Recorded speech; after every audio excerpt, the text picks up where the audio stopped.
Carnaval, het feest van de zotheid. Van hossen en zingen tot je schor bent.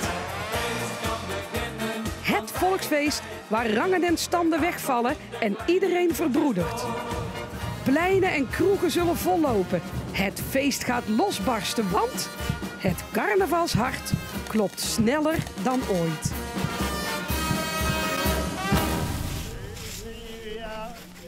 Voor het raam.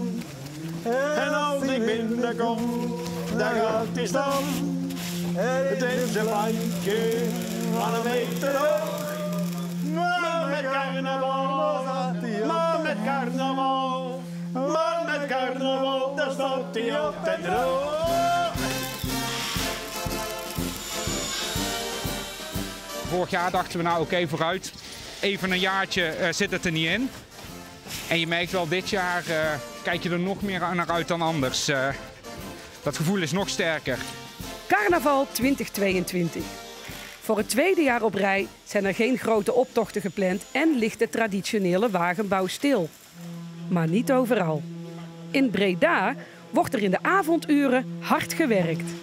Dit wordt een van de historische figuren van het Bredaanse carnaval. En dat is de oud-politieagent. Nou, er is altijd iemand die de stoet begeleidt, het prins en gevolg. En dat is dan een politieagent omdat hij respect afdwingt bij het publiek. Ja. Tuurpiek. Ik kan hem me nog herinneren. Ja. Ja, want hij speelde zijn taak ook echt met verven. Dus daar dwongt hij toch wel respect mee af. Maar gewoon op een carnavaleske manier. En daar maakt ze het leuk. En daarom verdient hij dit ook. 5 carnavalsverenigingen hebben de handen ineengeslagen en bouwen samen aan 3 gigantische poppen. Het is zeker anders dan andere jaren. Pas sinds een paar weken dat we weer met een leuk groepje kunnen bouwen. Het heeft heel lang stilgestaan. Nu dit zo weer opspeelt, wordt het alleen maar meer. De drang om toch weer carnaval te kunnen vieren. Maar jij hebt er wel weer zin in, zeg maar. Ja, al 2 jaar. Al 2 jaar. Maar ik hoop volgend jaar toch echt dat we weer een optocht kunnen lopen met onze eigen wagen. Maar dit is een mooi alternatief en daar ben ik blij mee, daar ben ik dankbaar voor. Een hele klus, hè? Het is een behoorlijke klus, ja. We kunnen voorlopig onze lol nog wel op. Nee. Maar stiekem vinden we het leuk om weer bezig te zijn. Dus ja, we hopen echt dat we met dit weer wat sfeer kunnen maken. En hopelijk dat er ook nog wat meer kan gaan gebeuren met carnaval. En volgende week met carnaval staan de 3 poppen in Breda op de Grote Markt. Het landje van een meter hoog. Maar met carnaval, daar staat hij altijd ook.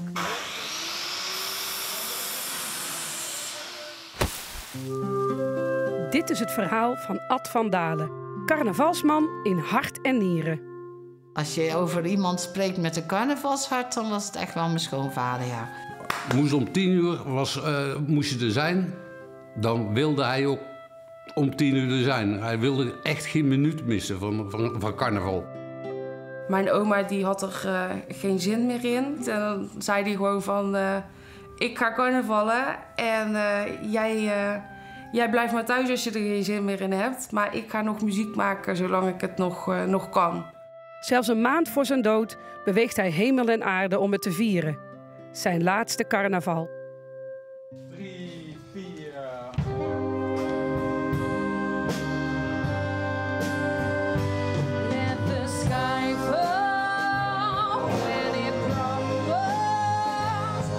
Schuiftrombonnen speelde hij. Ja, dat heeft hij met mij samen altijd gedaan. Ook, ja, dat was mijn maatje. Dus dat was echt leuk om zijn vader en zoon. Daar hebben we echt van genoten samen.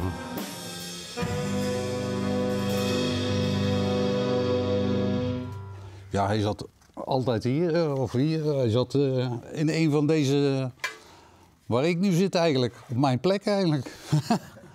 Muziek dat stroomde in zijn bloed, in mijn bloed. in mijn vaders bloed. Dus ja, dat hebben wij wel enorm van hem overgenomen. Pas op zijn 40ste blaast Ad voor het eerst op zijn schuiftrompet. Met een groep vrienden richten ze een band op. De Loeiers. Toen zijn ze eigenlijk met kleine kaartjes begonnen. Allemaal met eentjes erop van posities van trompetten. Dus 1 is de eerste ventiel, 2 is het tweede ventiel. Zo zijn ze begonnen, zonder notenleer. Maar toen vonden ze de eerste keer carnaval vieren zo leuk. We gaan noten leren. Nou, toen zijn ze allemaal op les gegaan. En zo is het gegroeid. Ja, en vanaf toen is het alleen maar voor hem omhoog gegaan. En ze hebben toen alleen maar successen gekend.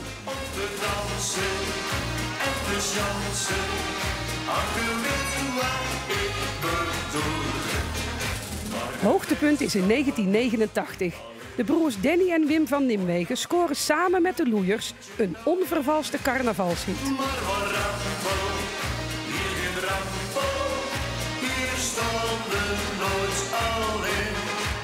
En nou die handjes de lucht in en kijk me lachend aan. Een wereld opengaan.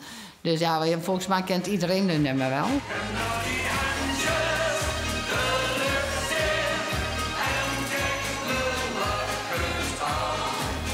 Overal zijn ze op gaan treden. Nou, mijn schoonvader vond dat helemaal geweldig, want die kon maar niet genoeg optredens hebben. Het was net of hij zelf de nummer gemaakt had. Zo trots ging hij erop. Hierachter in de tribune zei ze net al tegen mij. En nou de handjes de lucht in. Ja, daar gaan ze al, daar gaan ze al. En nou die handjes de lucht in. Dan kon je, ik sta nog op ons netvlies. Dan kun je als muzikant, maak je dat mee en dat maak je nooit meer mee, eigenlijk. Hij heeft tot zijn 88ste muziek gemaakt. En hij is ook oudste muzikant eigenlijk geweest in Oeteldonk. Dus ja. Hij kreeg eind december 2019 kreeg hij dan te horen, is hij omgevallen en toen kreeg hij te horen dat hij kanker had. En dat was niet meer goed. En toen is hij vrij snel naar een hospice overgebracht. En toen ben ik eigenlijk wel heel erg geschrokken, want toen zag ik dat er geen mensen eigenlijk worden toegelaten die nog een diagnose hebben van langer dan een half jaar. En toen kwam carnaval eraan en toen zei hij tegen mij, Ad, ik wil nog 1 keer die intocht meemaken. En hoe je het gaat organiseren, maar dat is nog een wens van mij. Nou ja, wij dachten van, nou, laat ze maar, we zien het allemaal wel. Tot ik donderdag voor de carnaval een berichtje kreeg van de hospice. Van ja, jouw schoonvader wil alleen maar carnaval vieren, kunnen we niet iets regelen? En dat kan. Met medewerking van de Wensambulance viert Ad van Dalen in Oeteldonk zijn laatste carnaval.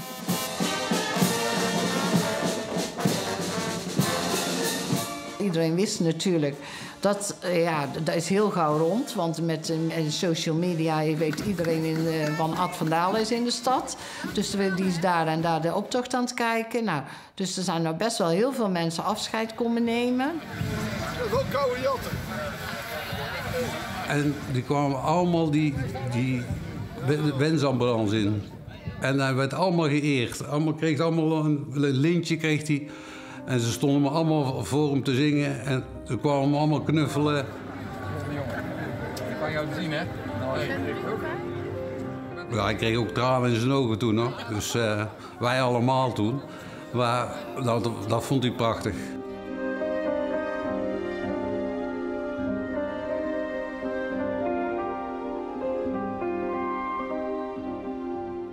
Toen wilde hij echt niet naar huis toen de optocht afgelopen was. Het was super slecht weer. En ja, toen zei hij, ja, maar ik wil nog een pilsje drinken. De carnaval is nog niet afgelopen.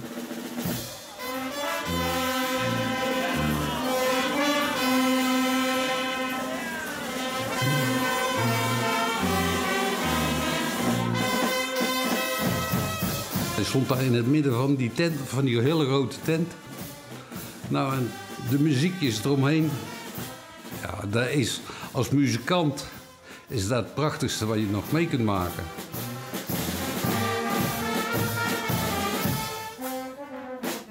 Ja, je moet jezelf maar eens voorstellen als je zelf zoveel om carnaval weet. En het is je laatste carnaval. Je weet dat het je laatste carnaval is. En je ligt daar en je mag dat nog meemaken. Ja, ik vond het mooiste dat hij zelf mee aan het zingen was met Vogeltje wat zing je vroeg. En dat iedereen erbij was. Nou ja, dat vond ik echt wel het allermooiste.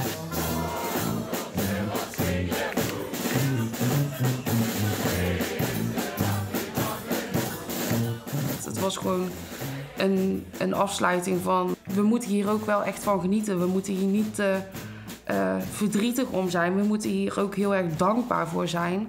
Dat wij dit gewoon nog mogen meemaken. En dat ons dit is gegeven. En dat is gewoon vooral de emotie die bij mij in ieder geval bovenkomt... als ik aan zijn laatste carnaval denk.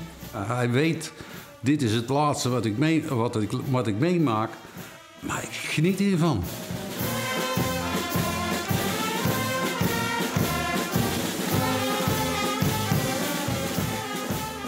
Een maand na carnaval overlijdt Ad van Dalen. Hij is net geen 90 geworden.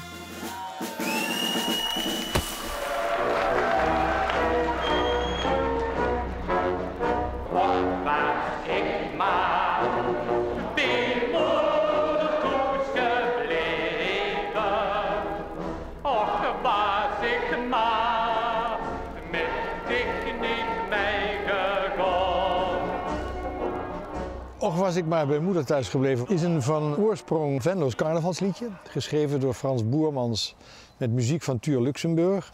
En het is wellicht wel het allerbekendste carnavalsliedje ooit. Och, was ik maar met dich niet mij gegaan. Frans Boermans, Tuur Luxemburg. En Frans Boermans is de tekstschrijver en ook wel de grote man van ontzettend veel liedjes.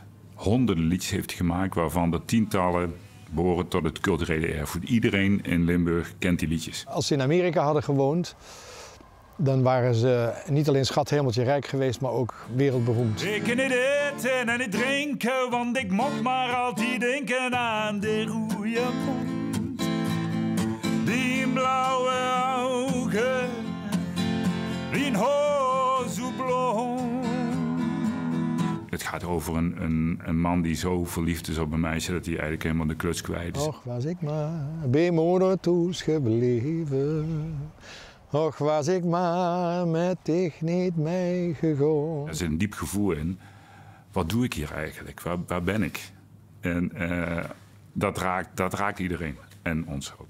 Mij ook. Het is een liefdesliedje, ja. Heel mooi. En Teu heeft mij ooit verteld dat het aan Johnny Hoes is verkocht voor, ik meen, 1683 gulden. En Johnny Hoes heeft daar wereldwijd miljoenen aan verdiend. Bij moeder thuis gebleven. En wij doen het zo. Och, was ik maar bij moeder thuis gebleven. Och, was ik maar met dich niet meegegaan. En als je dat dan een beetje met een Joe Cocker-achtige rockstem zingt, ja, dan wordt het een ongelooflijk prachtig lied over het verdriet in het leven. Die verwevenheid van jolijt en humor en die ongelooflijke melancholie en weemoedigheid, dat is eigenlijk de kern van carnaval. Wie ik word geboren, was ik vrijgezel. Ik zoog nog hen gevoren, ik was op mijn stel. Een beetje congas erbij en een contrabas en dan wordt het gevoel komt naar boven. Ik kan niet eten en niet drinken, want ik moet maar aan die denken aan de goeie mond. Die blauwe ogen, die haar zo blond. Och, was ik maar. De liedjes van Frans en Tuur, dat zijn iconen nog steeds in Venlo. Die worden elk jaar met carnaval nog gezongen door iedereen, kent ze ook de jeugd. Er is in Venlo een hele grote zitting, de boetegewone boetezitting, de buitengewone buitenzitting. En daar komen echt tienduizenden mensen uit heel Limburg. En dan worden de liedjes van Frans en Tuur worden nog steeds gezongen uit volle borst. Was ik maar mijn moeder thuis gebleven. Och, was ik maar meteen niet mij gegaan. Dus dat is meer dan alleen carnaval. Het is eigenlijk echt de Limburgse ziel ligt in die liedjes. Als het aan Venlo en als het aan carnaval ligt en zolang carnaval blijft bestaan, ga je dit lied herinneren.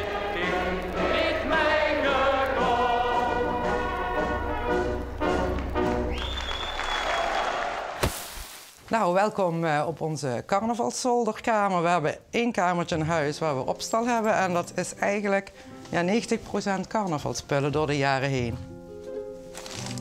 Dit was van vorig jaar. Toen hadden we het thema rood. Ton sur ton. We hebben ieder jaar een ander thema. En met de vriendinnen. En we hadden een prinsenmuts hebben we helemaal beplakt en vermaakt, zeg maar. Je krijgt even de tijd, voor mij in ieder geval, om echt te ontsnappen aan de dagelijkse sleur. Ik zou echt normaal op zondagochtend echt niet met vrienden bij elkaar komen om samen te ontbijten en vervolgens een optocht door de straat te gaan lopen. Maar juist dat soort dingen, die maken het voor mij echt ontzettend bijzonder, ja. En de kus natuurlijk. Dit is hem, hè. Cynthia en Remco, carnavalisten in hart en nieren. Carnaval staat ook centraal in hun liefde voor elkaar. Hoe is dat begonnen? Dat is begonnen op carnavalsdinsdag in het jaar 2000.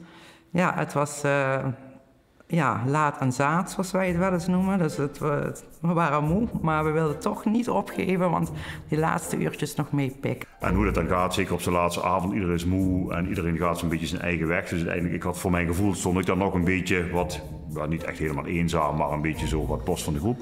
En ik had een trommel om en ik ben helemaal niet muzikaal en ik speel helemaal geen trommel, maar ik had die van een vriend geleend. En toen zag ik daar Cynthia staan met trommel. Ja, en als er dan iets een mooie brug is, zeg maar, een mooie link is om het ergens over te gaan hebben, is het dat. En toen kwam Remco naar mij toe en dan dacht ik, nou, jij trommelt ook. En ik trommel ook. Ja, ik was wel meteen gegrepen, zeg maar. Mijn aandacht was wel gegrepen. Ja, en toen zei hij van, nou, einde van de avond ga ik je nog kussen. Volgens mij had ik wel zoiets van, nou, het is langzaam gaan we richting het einde. Dus als je nog iets van plan was, dan wordt het nu wel tijd. Dus ik heb volgens mij ook wel redelijk duidelijk gezegd van, nou, volgens mij gaan wij daar zo nog wel even kussen. Toen zei ik, nou, ik denk het niet. En toch op een of andere manier, de manier waarop het gezegd werd, had ik wel het gevoel, ik denk, nou, er zit nog wel ergens een kansje in, zeg maar. Zo geschiet het dus wel. En het blijft niet bij een onschuldige carnavalskus. Want 1 jaar later, in hetzelfde café, gaat Remco netjes op de knieën, midden in het café. En dan hebben we het gevraagd of ze wilden trouwen. En toen hebben we besloten om ook met de carnaval te gaan trouwen. En weer 1 jaar later, met carnaval, treden Remco en Cynthia in het huwelijk. Ja, wat een sfeer was het toen. Iedereen moest ook verkleed komen. En we hadden ook muziekorkesten. En ja, het was echt fantastisch. Familie en vrienden van boven de rivieren die zoiets hadden, wat is dit? Die hadden zich echt helemaal in de val gegooid, pakken gehuurd. En nou, het was echt fantastisch, ja. Als je bepaalde dingen ziet of muziek hoort, een liedje wat in het stadhuis werd gedraaid, is geniet van het leven. En als ik dat hoor met de carnaval, dan smelt mijn hart toch wel weer, ja. Ik weet, ik hou van het leven. La, la, la, la. Morgen in Carnavalshart. Oh ja, god, stel je toch niet zo aan. Wat denk je hoe vaak dat ik me heb geprikt? Wij zijn op 11 maart in ondertrouw gegaan in 2011. En op 11 november 2011 zijn we getrouwd.